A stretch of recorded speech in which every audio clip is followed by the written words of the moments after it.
Welcome to G-Force Influencer Interviews, where today I have the privilege of interviewing Rachel Baribeau. She is an absolutely incredible human being, and I can't think of somebody better to interview during this time. Let me tell you a little bit about her. Rachel is an avid speaker and former national sportscaster. In 2016, she founded the movement I'm Changing Narrative. And since then, she's visited over 35 schools, speaking to young athletes about being kings and queens through purpose, passion, and platform.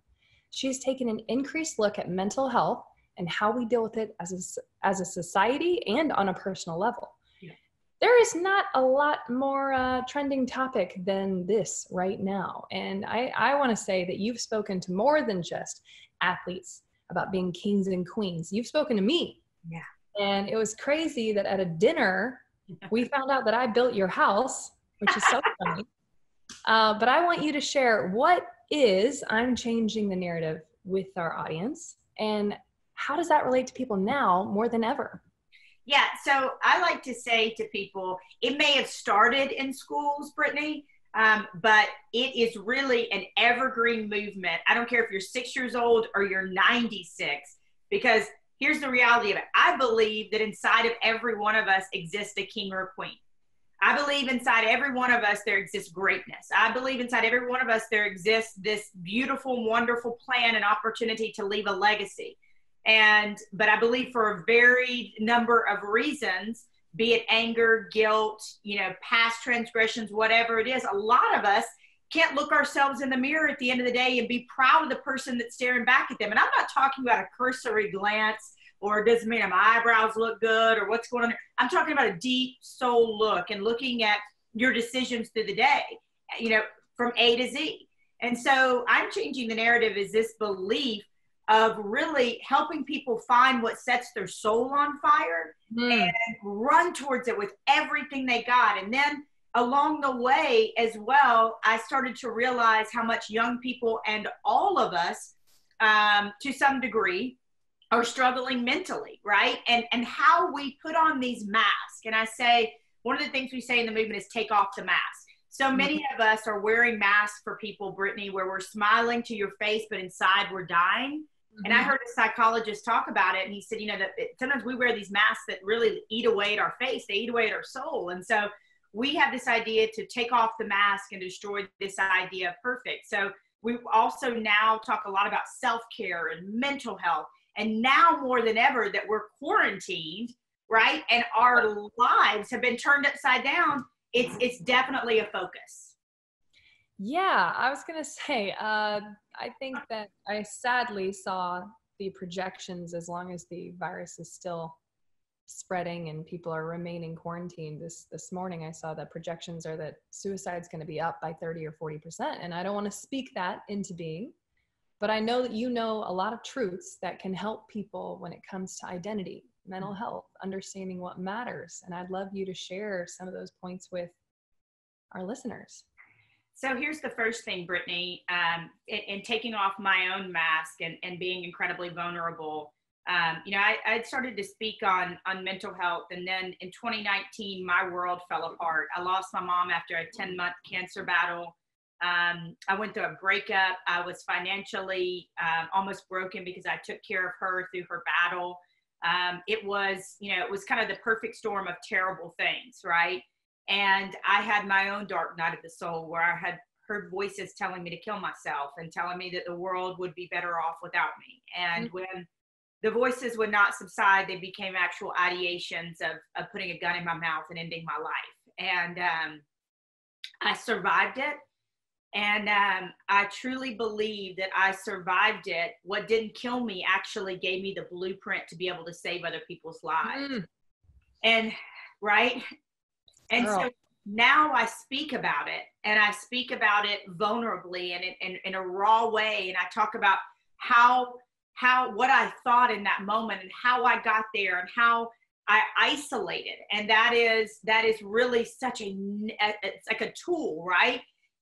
Whether you call it the devil or whatever it is, a poor mental health, isolating and not sharing what you're going through, not wanting to burden people, puts you in a really, really vulnerable place a lot of times. And so I decided to, it took me about a week.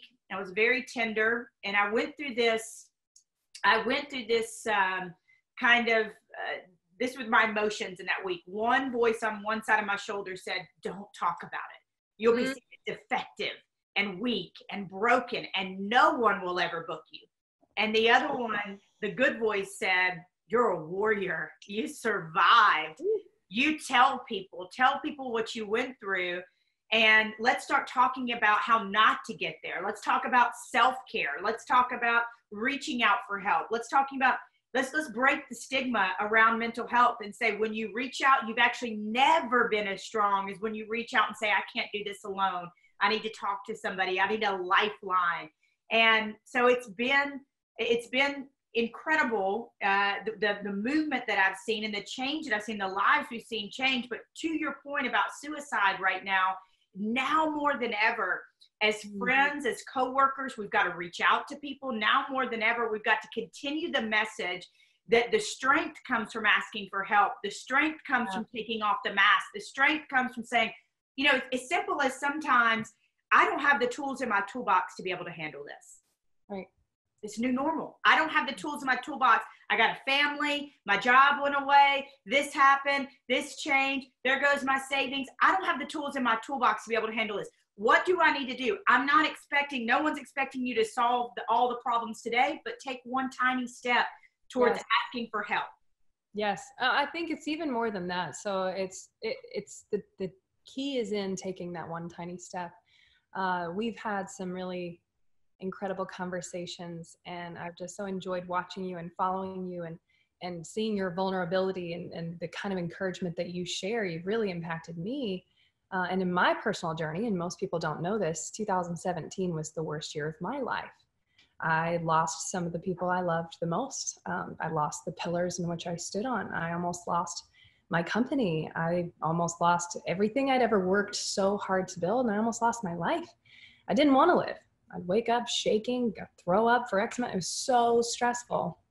And when you're in that dark place, it's interesting how isolation is the first thing, and the kind of lies that you do believe.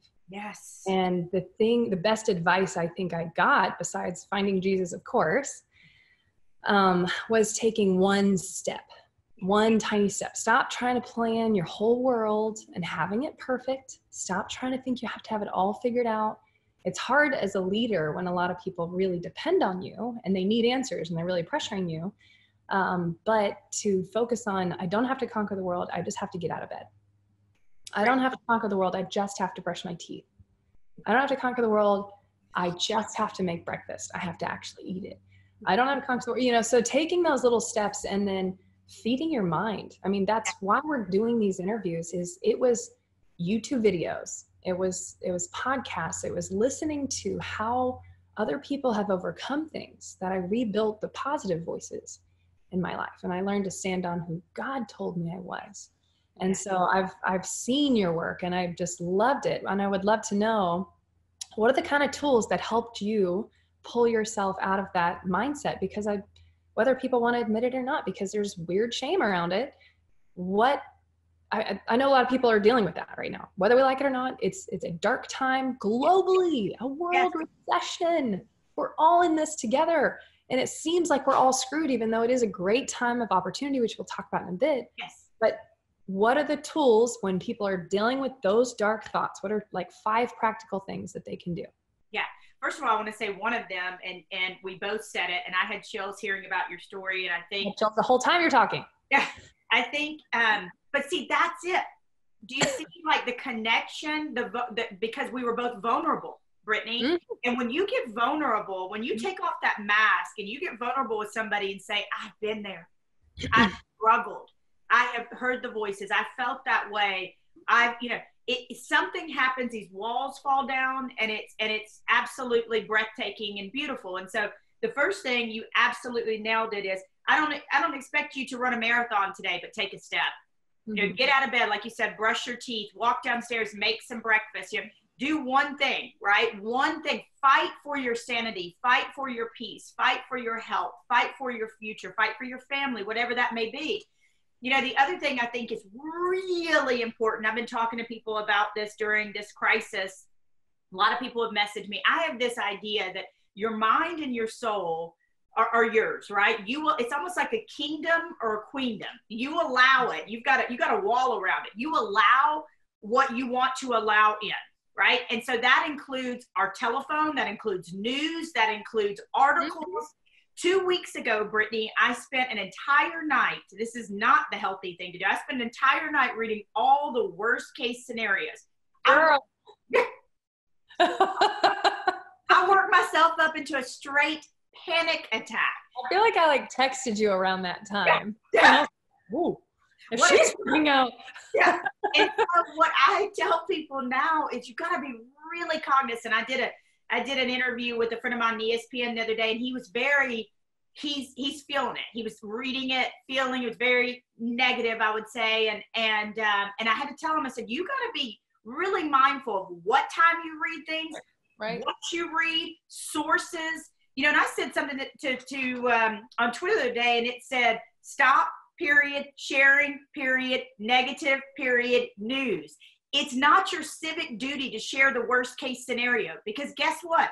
Fear is contagious, just like peace is contagious, and joy is contagious, and laughter is contagious, and love is contagious. So it's really, really important. For me, I know I can't start clicking on these articles. I know I'm doing the best I can. I'm quarantining. I'm washing my hands. I'm encouraging other people to do that. I'm being a beacon of joy. That's my middle name. But for me, I know what works for me. And so I would encourage, another really big tip for your listeners is to find out what works for you. If you absolutely need to read the news, give yourself 10 minutes in the morning to do it. Make sure it's a credible source. And then balance yourself out. Another really good tip here that we've been using with people all over the country is to take a piece of paper and on one side of it to write out the things, acknowledge the things that you've lost. Maybe it was the trip. Maybe it was the wedding that got canceled. Maybe it was the deal that you're about to do. Acknowledge it. And then on the other side, write everything you're grateful for. Last night I was grateful for clean sheets on my bed. Clean sheets on my bed. And so you acknowledge it, right? I'm not asking you to stuff it down because that's not healthy. I'm asking you to acknowledge what you've lost, but then focus on the gratitude.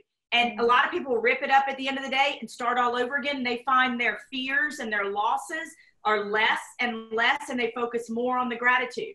So that is another tangible way for you to be able to say every single day, practice what you're grateful for, acknowledge what you lost, but be grateful and practice that. Oh, I love that. That's definitely in my couple years ago, that was one of the top things that worked. And I had a sister around me, which was trained to force me to do this exercise. And, you got to have that, find somebody you can trust, tell them what you're going through, and have them hold you accountable to checking in, have them hold you accountable to getting through this. And she would make me go to my whiteboard, because I have these things everywhere. I've got them everywhere. And write down what is working. And I think beyond, if you're not somebody that deals with these kinds of thoughts, but you're dealing with just the loss, because everybody's dealing with loss right now. Loss, fear, panic, anxiety, depression, whatever it is, this is a great exercise to just wake you back up. So it's the same thing. I didn't write down what was not working. I just wrote down what was working. And it came down to something as simple as I have legs. Yes. Because every day if I didn't have legs, I would be wishing I had legs. And I'm so blessed that I have legs and I can walk around, and my mom loves me, or whatever the thing is. It could be just two things. What is working in my life? What's going right? Because whatever you focus on expands. Amen. And if I'm going to focus on everything that's going wrong and spiral, I've had to talk a lot of my students off the ledge lately of just, this went wrong, and then and I'm like, you're making it happen now. You're responding with frustration and anger. It's like, this is what's working. We're going to put more energy, all of our energy there. We're going to expand that, and we're going to help people in the process. Well, and I think you make a really great point. And I want to follow up with this. The original, one is to acknowledge what you lost, right? And then you start to focus more on the gratitude. And what I like to tell people to do is just like you did. As the days go by, the page becomes fuller and fuller with the things that you're grateful for. Mm-hmm. So instead of waking up and going, okay, what did I lose today? We're waking up and we're talking about what we're grateful for. right? Because we know with the mind, it's such a powerful, powerful engine and tool and creation. What we focus on, we manifest, right? And so you may acknowledge it once and then wipe it off the whiteboard, rip it up. I tell my people, write it out, look at it. You know, did a Zoom, and I can share this with you later, but I did a Zoom with a number of athletes last week because I'm meeting them where they are. And I told them that. I said, acknowledge what you lost, acknowledge the season, acknowledge what you're fearful for, and then be done with it. Be done with it. Be done with it. I think I need to do that. I think it's good. It's good. And, you know, I've got a filter that I've intentionally put on. It's like, find the opportunity, you know, Uber, Lyft, Airbnb, all these, like, and there's such a long list, but some of the most disruptive companies in our lifetime came from the last recession, 2008 through 2010. That's where they were founded, from zero. Yes. That's when I started. I was living in my car in 2009 and I figured it out. And I think that there's a creativity that comes with the pressure of, am I going to eat if I can't figure this out? And I want people to harness that creativity. Find out, again, if that my normal way doesn't work, what will work? And then what's cool about that is if and when, well, not, I know that things will go back, but they may not go back the same way. When they do go back to a more normalized state, then whatever you create, you'll now have double. Right. You have the old way and you have the new way. And now this is your business. Yes. So you can be doubling, quadrupling, 10xing your life by being forced to sit around, think about things and do them in a way that you've never done before. So I love it. I want to go back through so you just gave me a list, but I want to list them off just for the people who are taking notes. Number one is take one step at a time. Yes. Number two is think about your mind and your soul. Your mind and your soul is for mine, it's my queendom, or if you're male, it's your kingdom, right? So you think about that and you think about what you allow in that.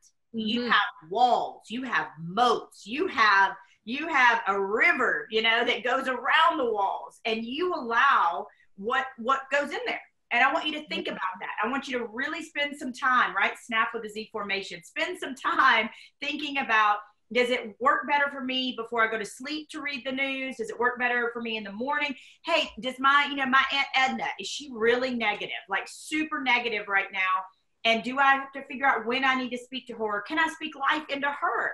You know, you really need to think about, I said this to somebody the other day, you know, it's not just news, it's people, it's places, it's things that bring you down and bring you negative energy. And you can love somebody absolutely from a distance. You can pour into them. So I just really want people to be cognizant. Queendom, kingdom, what you're putting in, and then make your list, split down the middle. And then as you go, your fear, what you've lost, and your grateful list. And as you go through the days, maybe make a journal. That gratitude list gets bigger and bigger, and you'll find your fears are pushed out. I love it. I love it. Well, as we said, this pandemic is affecting everybody. What are some of the things that you're seeing shift in the earth in general? And then what are the opportunities that you see potentially coming available to people right now? So here's the first thing. I've been telling people this, and it's to practice the pivot. Okay. Ooh, I like that. Yes. We can all focus on the things that we lost. We can focus on, like I mentioned, the deal that didn't happen, the trip that wasn't taken. We can focus on that, what happened to my business and what's going on. And we can bellyache, right? Goes back to the mind, or we can speak life into ourselves. My mom used to say, you know, stop with that stinking thinking. That's what she used to say. Don't speak that out loud, Rachel. You speak life, you speak joy, you speak peace, because you know that you have a beautiful future in front of you. And so I want really people to think about that. Okay, guess what? We're in a new normal right now. So how can I take my skills, is exactly what you do, my talents, what I do, my business, and how can I practice the pivot? And I'm going to focus on that. The other thing that we've been talking about, I think is really neat. I say to people, is become a master gardener. All right. Here's for my dreamers in the room. Okay. Right now, during this time, I want you to make some audacious phone calls, audacious dreams. Like, I mean, things that like, you're like, what? That could never happen. Everybody's at home. Why not? Send the email, connect on Twitter, connect on LinkedIn, whatever it is. I've got this crazy idea for an invention. I've got a crazy idea for a book. I've got this, you know, I think we could do this. Would you partner with me? Would you come beside me?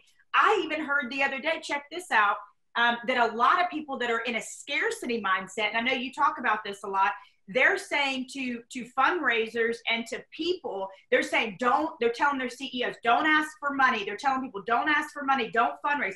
Absolutely not. There are people out there with resources right now that want to support your movement, want to support what you're doing. And you got to get out of that scarcity mindset. And you got to get into the abundance mindset. So for me, I'm doing 2 or 3 things a day that are audacious, that are crazy, sending 2 or 3 pitches, sending, pitching this to this person and this to this outlet. And I just got a new literary agent. So, my book that was kind of on the back burner came about, and a new literary agent during COVID. I mean, to me, and I'm a master gardener, Britnie. So I would absolutely say to practice the pivot and plant those crazy seeds. I love that. Man, I'm totally stealing that. That's so good. Why not? Everybody's at home. They've got nothing better to do. This is a lot of people have always been saying, I don't have time for this. I don't have time for this. Well, a lot of prayers have been answered around this whole time to recenter, time to refocus, and get your idea out there. Be brave. I love that. Yes. Well, I have not even thought. How about I thought of this? It's great. So good. Well, sporting events. Yeah. Big part of your life. Big part of your life. We talked a little bit earlier about how it's massively affected you. Even though we find opportunity, we've still been affected financially and blah, blah, blah. Our plans have changed. But for the people whose entire lives are wrapped up in something that's been postponed, something like sports, such a big world. And they've been postponed, canceled. There's so much fear. There's so much unknown, uncertainty. What do you advise on people dealing with their identity when their identity is in something they no longer can do? Such a great question.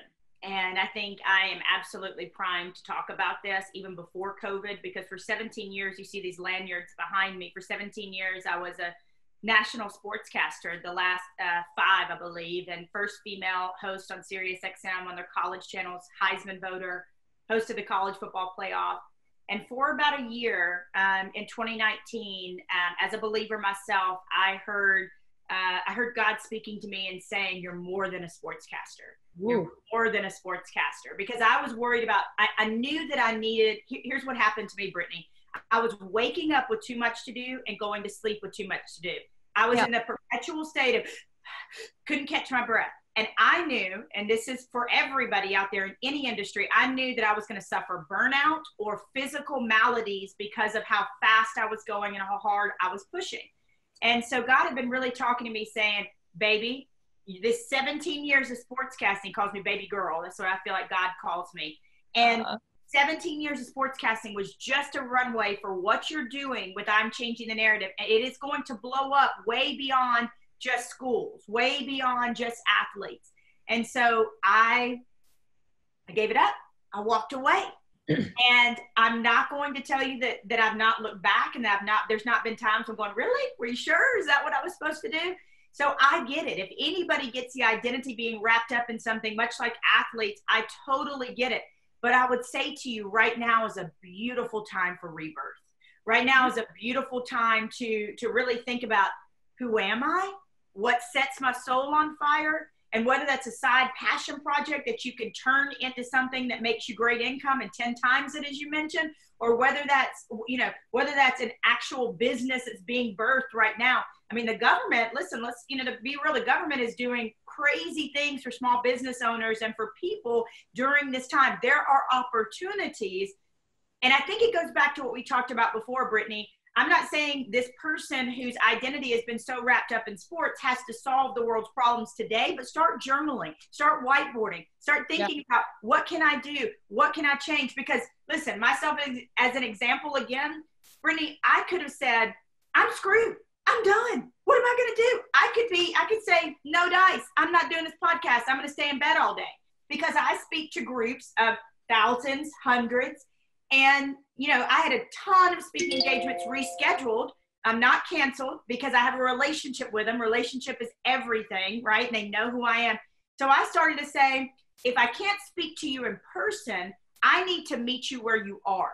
And so I started calling my schools and saying, can I do Zooms with you? Yeah, absolutely. So I think it's really taking, as you mentioned, and you brought it up and I love it, taking that first step and figuring out, who am I? What sets my soul on fire? And could this be sort of a rebirth? I think we got a gift, Britnie. That's in a weird, ugly, pointy, yucky package. We got the gift of time. Yeah. We got the gift of time and slowing down, as you mentioned, and really getting a chance to focus on the things that matter in life.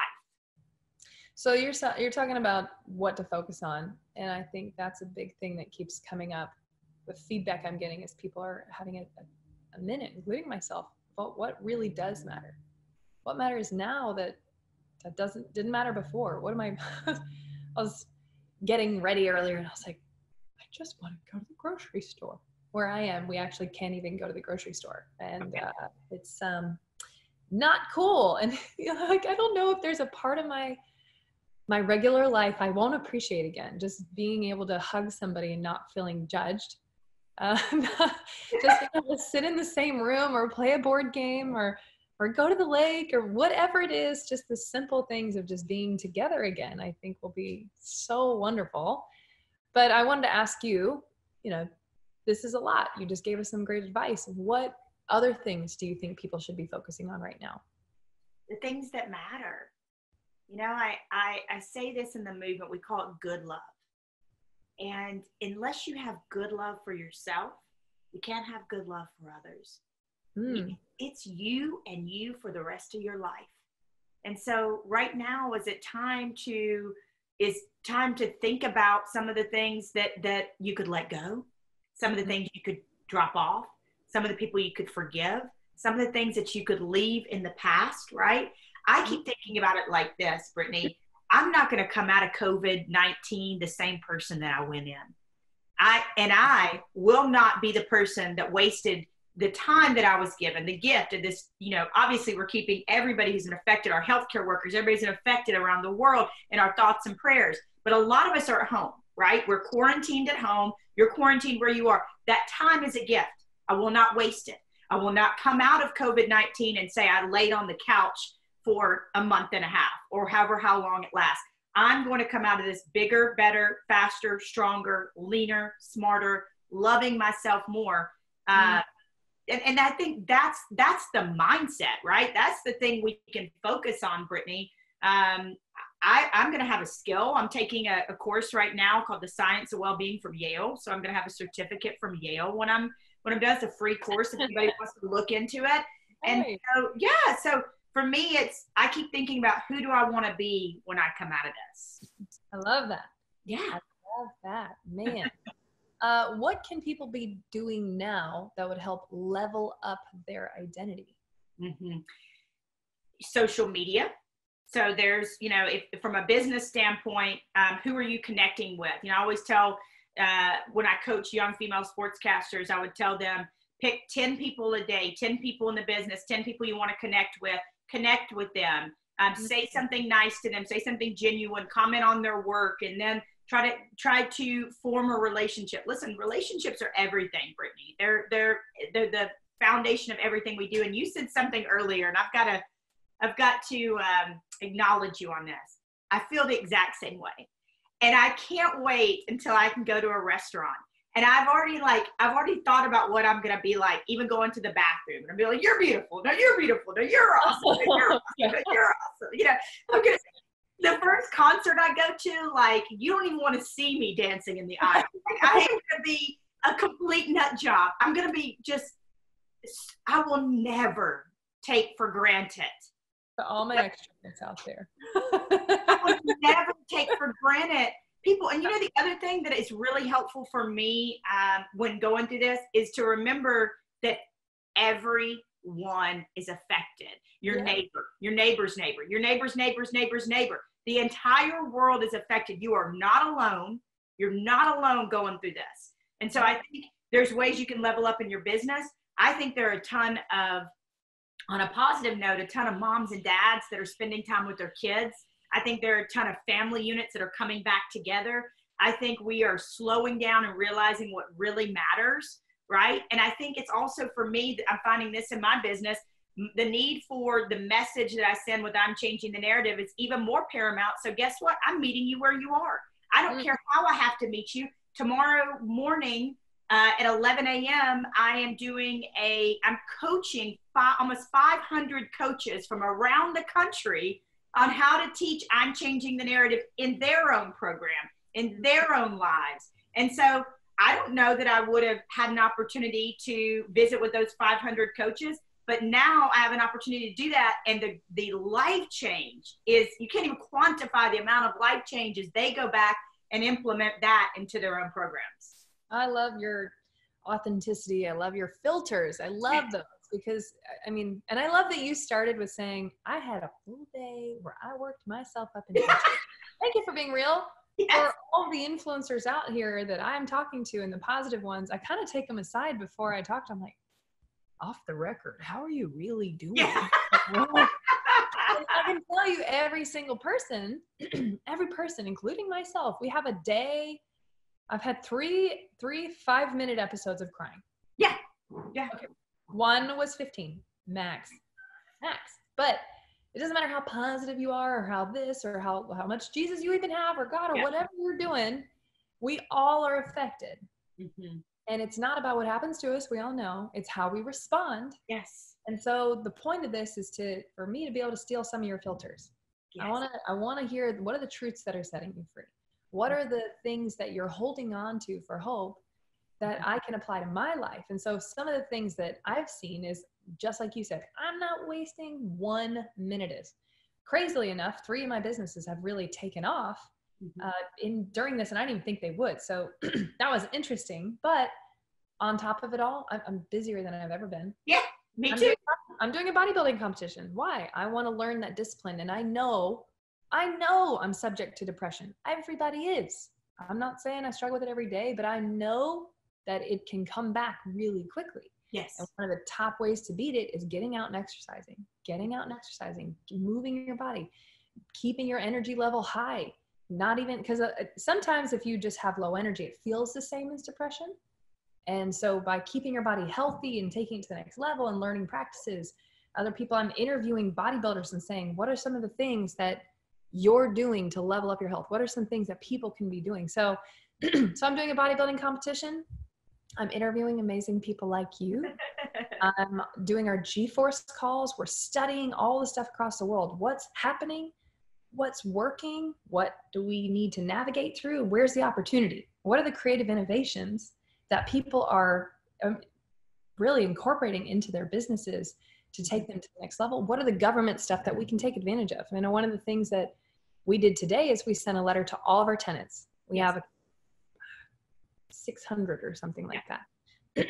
And we're sending them, hey, here are the opportunities for you to take advantage of if you lost your job. Here are opportunities for you to know how money is coming to you, because I don't know what they're watching on the news.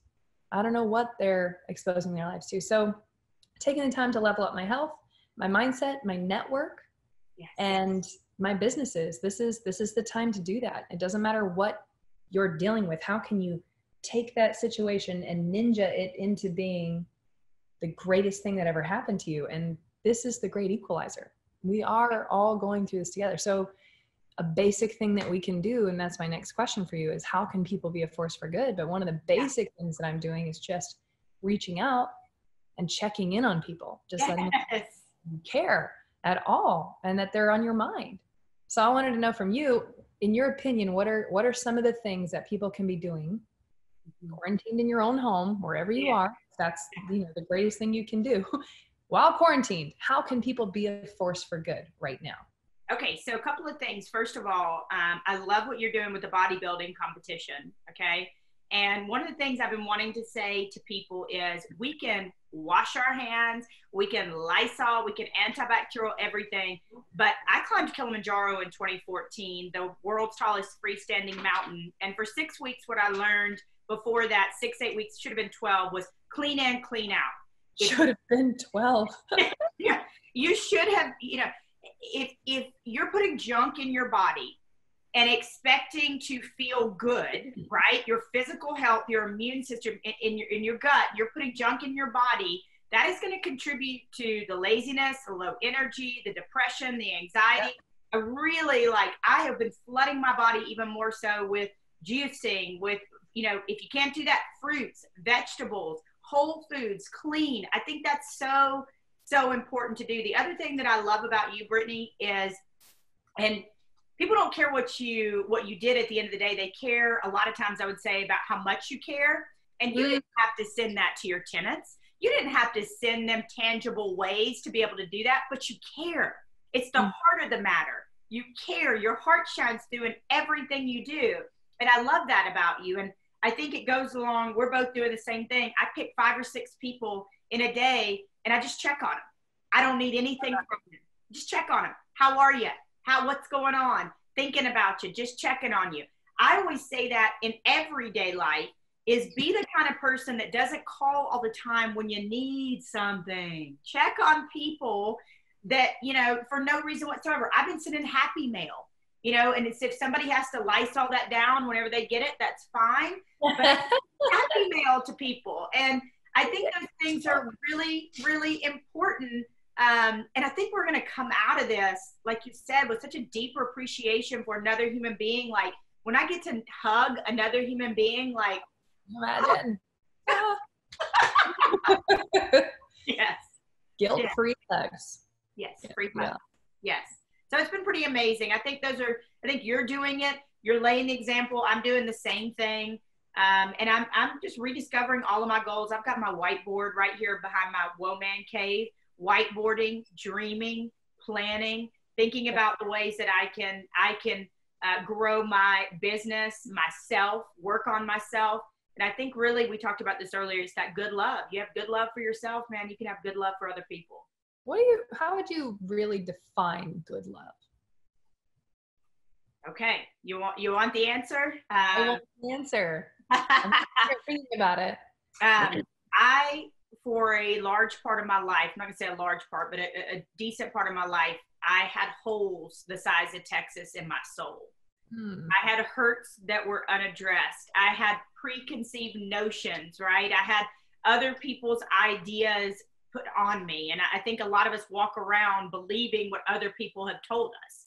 And so I, for the longest time, had daddy issues and abandonment issues and rejection issues and all of those things. And because of that, I was trying to fill these holes that would never be filled with things, people, all these things in the world, and they were never going to be filled. And when I started to address those things, both for me through faith and therapy, and everybody I recognize comes to it from a different perspective and angle. But when I started to address those things, I started to really love myself.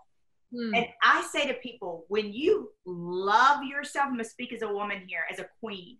When you love yourself, you will naturally have standards and boundaries by which you will let people treat you. You will automatically, very nicely and respectfully usher people from your lives.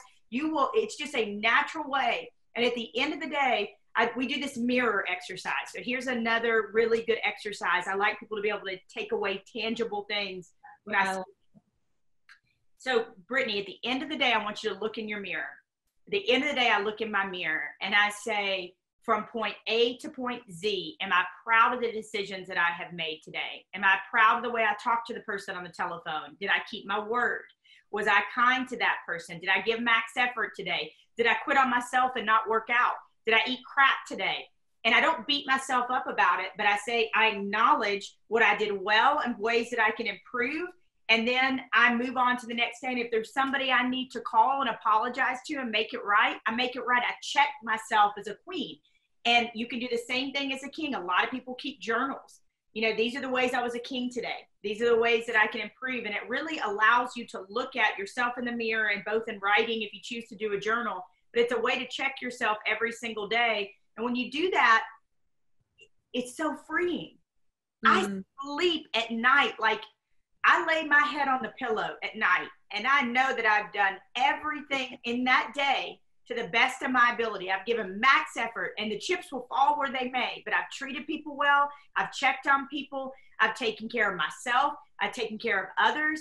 And I've used everything that I've been given as a blessing to try to make this world better and my life better and other people's lives. And so I sleep well because of that. So the mirror exercise is really a tangible way to be able to check yourself at the end of the day.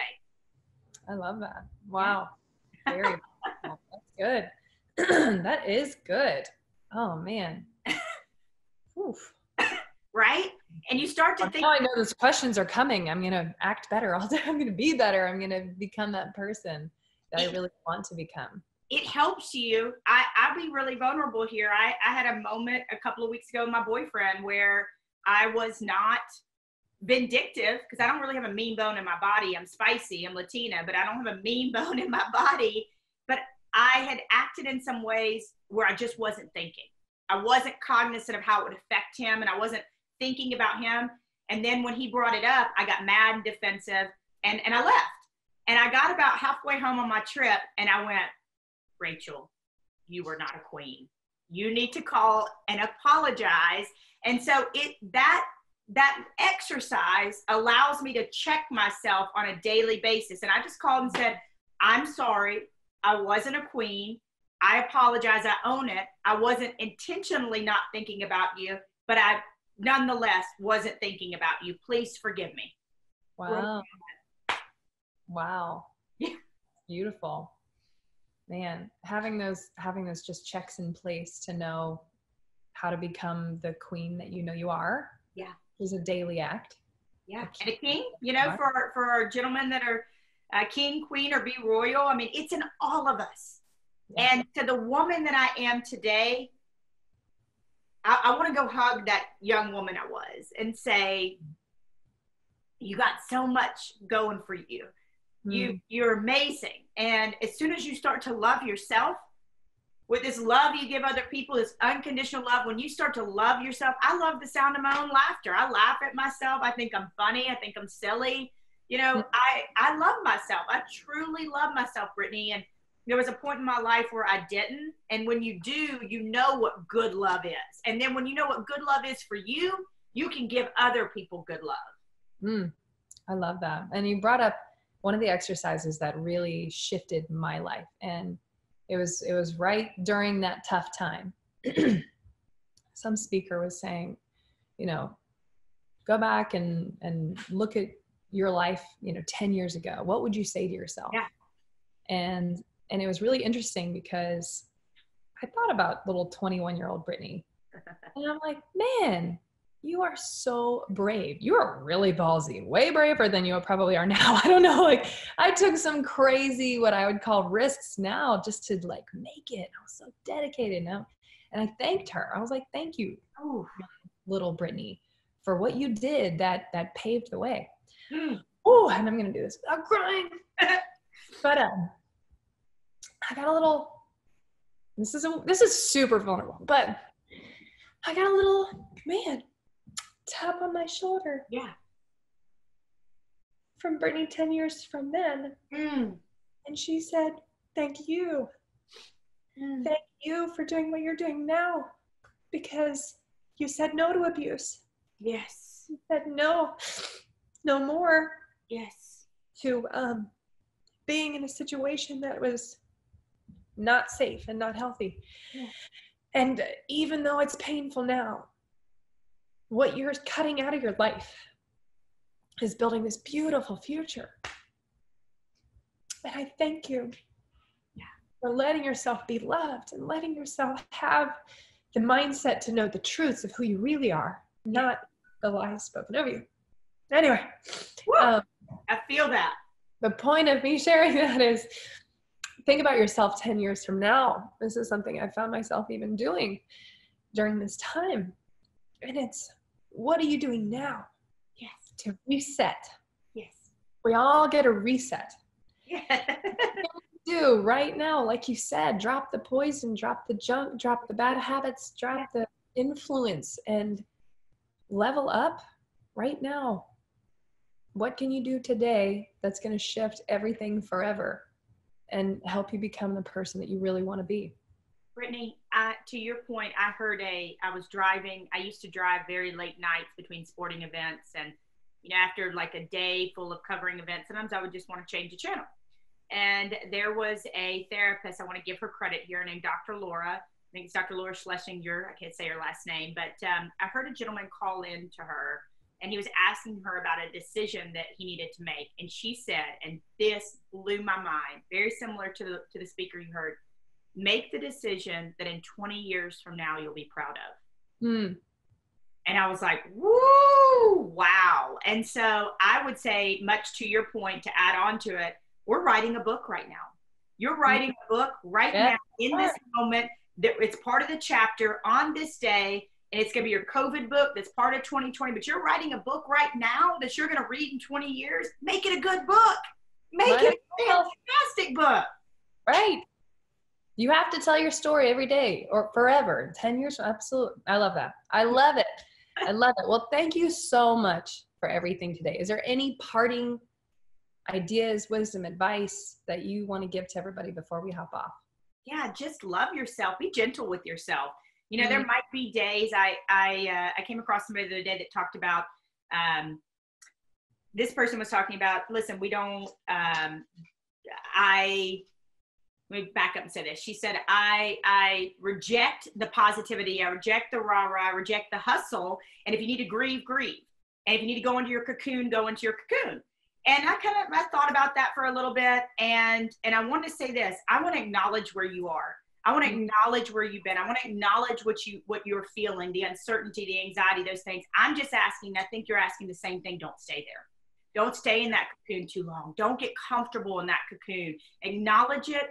I say fear is like a wave. You ride it, you do the tango with it, and then you're done. You acknowledge it. And I just don't want you to get comfortable in that cocoon. I want you to take that one little step towards greatness. Write the first sentence in your book, right? Look at what's around you, whether it's a roof over your head or whether you've got children or whether you're quarantined with somebody or without a pet, whatever it may be, and find the greatness in today. And I know you'll give everybody the information, but the website is I'm Changing the Narrative. I am changingthenarrative.org. And I get it, Britnie. To me, social media is called social for a reason. I have met some of my greatest friends through social media.